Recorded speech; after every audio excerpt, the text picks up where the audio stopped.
எனக்கு என்ன ஆச்சுன்னே தெரில. லாஸ்ட் ஒரு 15 டேஸாவே வந்து எனக்கு கன்டினியூஸா பிரம்ம முகூர்த்த பூஜையே பண்ண முடியல. லாஸ்ட்டா வந்து பார்த்தீங்கன்னா, நான் வரலட்சுமி நோன்பு அன்னைக்கு மார்னிங் வந்து பிரம்ம முகூர்த்த பூஜை பண்ணிட்டு, அதுக்கப்புறம் வந்து ஒரு 10:00 கோயிலுக்கு போயிட்டு சாமி கும்பிட்டுட்டு, ஈவினிங் சாமி கும்பிட்டுட்டு, அதுக்கப்புறம் நான் ஊருக்கு கிளம்பிட்டேன். அதுக்கப்புறம் ஒரு 1 வீக் அம்மா வீட்ல தான் இருந்தேன். என்னால அங்க போய் பிரம்ம முகூர்த்த பூஜை பண்ண முடியாது இல்லையா? அதுக்கப்புறம் இங்க வந்துட்டேன். இங்க வந்து ஃபைனலா செட்டில் ஆகுறதுக்கே ஒரு 10 டேஸ்க்கு மேல ஆயிடுச்சு. ஆனா வந்து லாஸ்ட் 2, 3 டேஸ் வந்து என்னால பிரம்ம முகூர்த்த பூஜை பண்ண முடியல. மேபி டயர்ட்னஸா என்னன்னு தெரியல. அதனால பண்ணவே முடியல. எனக்கு வந்து மைண்ட் வந்து ரொம்ப ஸ்ட்ரெஸ்ஸாவே இருந்துச்சு. அது வந்து ரெகுலரா பண்ணிட்டு திடீர்னு சாமி கும்பிடாம இருக்கவங்களுக்கு புரியும் என்னோட ஃபீலிங்கு. அந்த மாரி என்னடா ஆச்சு? ஏன் கடவுள் வந்து நம்மள இப்படி சோதிக்கிறாரு? அப்படின்ற மாரியே இருந்துச்சு. அதுக்கப்புறம் நான் வந்து இன்னைக்கு வந்து என்னோட பிரம்ம முகூர்த்த பூஜைய ஆரம்பிச்சுட்டேன். நார்மலா வந்து நான் ஈவினிங் சாமி கும்பிட்டுட்டு தான் இருக்கேன். அதே மாரி வந்து மார்னிங் ஒரு 6:30, 7:00 வந்து நான் விளக்கேத்துறேன். பட் எனக்கு அந்த பிரம்ம முகூர்த்தத்துல வந்து ஏத்துறோம் இல்லையா? ஒரு 5:30, 5:00 அந்த பூஜை வந்து என்னால பண்ண முடியலன்னு ரொம்ப மைண்ட் ஒரு அப்செட்டா இருந்துச்சு. பட் இன்னைக்கு வந்து நான் பிரம்ம முகூர்த்த பூஜை பண்ணதுனால ரொம்ப மைண்ட் பீஸ்ஃபுல்லாவே இருந்துச்சு. ரொம்ப ஹாப்பியா இருந்துச்சு. ஸோ இதே மாரி என்னோட டே வந்து கன்டினியூவா போகணும்னு நினைக்கிறேன். பட் வந்து அகைன் ஒரு எமர்ஜென்சி ஒர்க்கு டுமாரோ வந்து பெரியம்மா வீட்டுக்கு கிளம்புனாலும் கிளம்பிடுவேன். ஸோ அதனால வந்து என்னால பிரம்ம முகூர்த்த பூஜை பண்ண முடியும். மார்னிங் பண்ணிட்டு நான் மத்தியானத்துக்கு மேல தான் கிளம்புவேன். ஸோ சாட்டர்டே, சண்டே வந்து அங்க இருக்கிற மாரி தான் இருக்கும் என்னோட அங்க ஒரு வேலையினால. ஸோ அதான் சொல்றேன்ல, எனக்கு வந்து என்னன்னே தெரியல. கன்டினியூவா என்னால பிரம்ம முகூர்த்த பூஜையே பண்ண முடியல. ஸோ மண்டே வந்து கன்டினியூவா நான் ரெகுலரா பண்ணணும்னு இருக்கேன். ஏன்னா எனக்குமே வந்து ஓவர் டிப்ரெஷனா இருக்கு. ஒரு ஒர்க் வந்து எனக்கு ஃபில்ஃபில் ஆகாத மாரியே இருக்கு. பட் என்னை சுத்தி நெறைய விஷயம் நல்லதா நடக்குது. பட் அதில ஒரு சின்ன மைனஸா இருந்தா கூட ஓகே. இந்த பிரம்ம முகூர்த்த பூஜை பண்ணாதனால இப்படி இருக்கோ? ஏன்னா நான் பண்ணதுக்கும், பண்ணாம இருக்கிறதுக்கும் நெறைய டிஃப்ரெண்ட் இருக்கு. நான் பிரம்ம முகூர்த்த பூஜை பண்றேன் அப்படின்னா, அன்னைக்கு ஃபுல்லாவே அன்னைக்கு அதுக்கு பண்றதப்பலாம் நான் ரொம்ப ஹாப்பியா இருந்தேன். எந்த ஒரு டிப்ரெஷனுமே இல்லாம நிம்மதியா இருந்தேன்.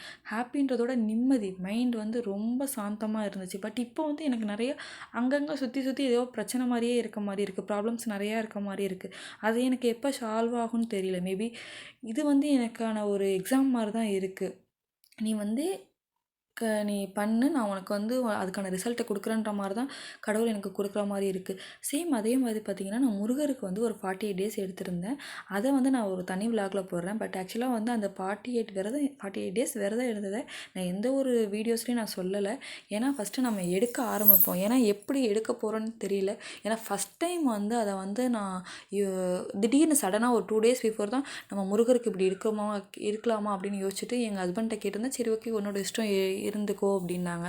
அவங்க எந்த ஒரு தடையுமே போடல. ஃபர்ஸ்ட்டு நான் அவங்க கிட்ட மட்டும் தான் சொல்லியிருந்தேன். அதுக்கப்புறம் நான் பெரியம்மா வீட்டுக்கு ஒரு வேலையா போயிருந்தேன். அங்க போனா அவங்க நான்வெஜ் அவங்க வந்து டேஸ் வந்து மேக்ஸிமம் பார்க்க மாட்டாங்க. ஃப்ரைடே, டியூஸ்டே மட்டும் தான் சாப்பிடாம இருப்பாங்க. மத்த நாள்லலாம் சாப்பிடுவாங்க. நான் போற அன்னைக்கு நான்வெஜ்ஜு. என்ன சாப்பிடு சாப்பிடுன்னு சொல்லும்போது ரொம்ப ப்ரெஷர் குடுக்கும்போது நான் சொல்லிட்டேன். இந்த மாரி நான் ஃபாஸ்டிங்கில இருக்கேன். எனக்கு வேணான்னு. அவங்க அதான் உங்களுக்கு 2, 3 இடத்துல வீடியோல காட்டியிருப்பேன். நான்வெஜ் செஞ்ச மாரி. அது எல்லாமே பெரியம்மா வீட்ல செஞ்ச வீடியோஸ் தான். என்னால வந்து அங்க ஓகே நம்மளால தயிர் சாப்பிட்டுட்டும் இருக்க முடியும். அந்த 48 டேஸ் வந்து நம்ம நான்வெஜ்ஜே இல்லாம இருக்க முடியுன்றத எனக்கு முருகர் உணர்த்திட்டாரு. கண்டிப்பா நான் இதுக்கப்புறம் மேலும் மேலும் சாப்பிடாம இருக்கணும்னு நினைக்கிறேன். பட் வந்து ரெகுலரா இருக்க முடியாது.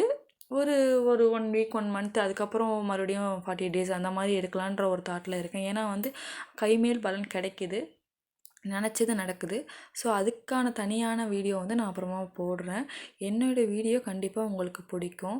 ஸோ அதே மாரி நான் போடுற வீடியோஸ்லாம் உங்களுக்கு பிடிக்கும்னு நெனைக்கிறேன். அதே மாரி என்னோட சேனல கன்டினியூவா வாட்ச் பண்ணுங்க.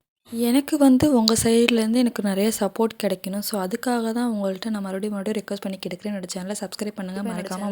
மறக்காம வாட்ச் பண்ணுங்க. என்னோட டே வந்து இப்படி தான் ஸ்டார்ட் ஆச்சு. வீடியோ பிடிச்சிருந்தா லைக் பண்ணுங்க, ஷேர் பண்ணுங்க, மறக்காம சப்ஸ்கிரைப் பண்ணுங்க.